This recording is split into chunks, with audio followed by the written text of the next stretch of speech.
ಆಜಿ ಮಸಾಲ. ಎಂತ ಅಡಿಗೆಯ ರುಚಿಯಾಗೋ ರಹಸ್ಯವು 20 ರೂಪಾಯಿ. ಇಂಥ ಗಂಭೀರವಾಗಿರ್ತಕ್ಕಂಥ ಆರೋಪನ ಹೊತ್ತಿರುವಂತಹ ಭ್ರಷ್ಟಾಚಾರದ ಆರೋಪನ ಹೊತ್ತಿರುವಂತಹ ನಾಗೇಂದ್ರ ಅವರನ್ನ ಮಂತ್ರಿಮಂಡಲಕ್ಕೆ ತೆಗೆದುಕೊಳ್ಳುವಂತಹ ಅನಿವಾರ್ಯತೆ ಮುಖ್ಯಮಂತ್ರಿಗಳಿಗೆ ಏನಿತ್ತು ಇದನ್ನು ಬಹಿರಂಗಪಡಿಸಬೇಕಾಗ್ತದೆ.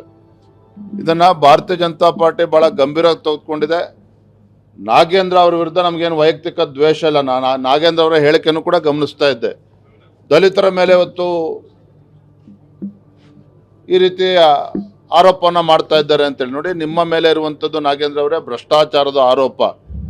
ಯಾವ ಹಣ ಪರಿಶಿಷ್ಟ ಪಂಗಡಗಳ ಅಭಿವೃದ್ಧಿಗೆ ಮೀಸಲಿಟ್ಟಿರ್ತಕ್ಕಂಥ ಹಣವನ್ನು ಲೂಟಿ ಆಗಿದೆ ಅಂತ ಗಂಭೀರವಾಗಿರ್ತಕ್ಕಂಥ ಆರೋಪ ನಿಮ್ಮ ಮೇಲೆ ಇರುವಂಥದ್ದು. ಹಾಗಾಗಿ ಮಾನ್ಯ ಮುಖ್ಯಮಂತ್ರಿಗಳನ್ನ ಆಗ್ರಹ ಪಡಿಸ್ತೇನೆ, ಈ ವಿಚಾರವನ್ನು ಗಂಭೀರ ತೆಗೆದುಕೊಂಡು ನಾಗೇಂದ್ರ ಅವರನ್ನು ತತ್ಕ್ಷಣ ಸಚಿವ ಸಂಪುಟದಿಂದ ಕೈ ಬಿಡಬೇಕು.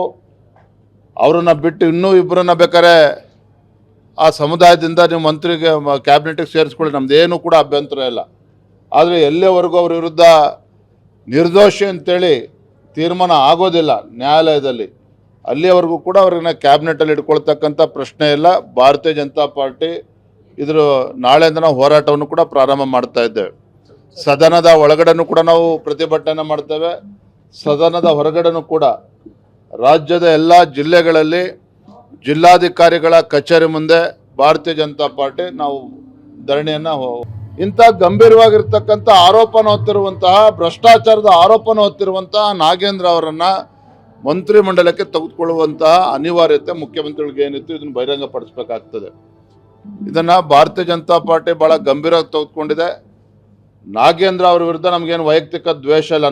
ನಾಗೇಂದ್ರ ಅವರ ಹೇಳಿಕೆಯನ್ನು ಕೂಡ ಗಮನಿಸ್ತಾ ಇದ್ದೆ. ದಲಿತರ ಮೇಲೆ ಇವತ್ತು ಈ ರೀತಿ ಆರೋಪನ ಮಾಡ್ತಾ ಇದ್ದಾರೆ ಅಂತೇಳಿ ನೋಡಿ. ನಿಮ್ಮ ಮೇಲೆ ಇರುವಂಥದ್ದು ನಾಗೇಂದ್ರ ಅವರೇ ಭ್ರಷ್ಟಾಚಾರದ ಆರೋಪ. ಯಾವ ಹಣ ಪರಿಶಿಷ್ಟ ಪಂಗಡಗಳ ಅಭಿವೃದ್ಧಿಗೆ ಮೀಸಲಿಟ್ಟಿರ್ತಕ್ಕಂಥ ಹಣವನ್ನು ಲೂಟಿ ಆಗಿದೆ ಅಂತ ಗಂಭೀರವಾಗಿರ್ತಕ್ಕಂಥ ಆರೋಪ ನಿಮ್ಮ ಮೇಲೆ ಇರುವಂಥದ್ದು.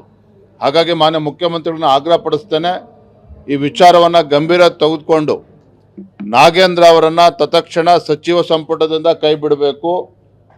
ಅವರನ್ನ ಬಿಟ್ಟು ಇನ್ನೂ ಇಬ್ಬರನ್ನ ಬೇಕಾದ್ರೆ ಆ ಸಮುದಾಯದಿಂದ ನೀವು ಮಂತ್ರಿಗೆ ಕ್ಯಾಬಿನೆಟ್ಗೆ ಸೇರಿಸ್ಕೊಳ್ಳಿ, ನಮ್ದೇನು ಕೂಡ ಅಭ್ಯಂತರ ಇಲ್ಲ. ಆದರೆ ಎಲ್ಲಿವರೆಗೂ ಅವ್ರ ವಿರುದ್ಧ ನಿರ್ದೋಷಿ ಅಂತೇಳಿ ತೀರ್ಮಾನ ಆಗೋದಿಲ್ಲ ನ್ಯಾಯಾಲಯದಲ್ಲಿ, ಅಲ್ಲಿಯವರೆಗೂ ಕೂಡ ಅವ್ರನ್ನ ಕ್ಯಾಬಿನೆಟಲ್ಲಿ ಇಟ್ಕೊಳ್ತಕ್ಕಂಥ ಪ್ರಶ್ನೆ ಇಲ್ಲ. ಭಾರತೀಯ ಜನತಾ ಪಾರ್ಟಿ ಇದ್ರ ನಾಳೆಯಿಂದ ನಾವು ಹೋರಾಟವನ್ನು ಕೂಡ ಪ್ರಾರಂಭ ಮಾಡ್ತಾ ಇದ್ದೇವೆ. ಸದನದ ಒಳಗಡೆನೂ ಕೂಡ ನಾವು ಪ್ರತಿಭಟನೆ ಮಾಡ್ತೇವೆ.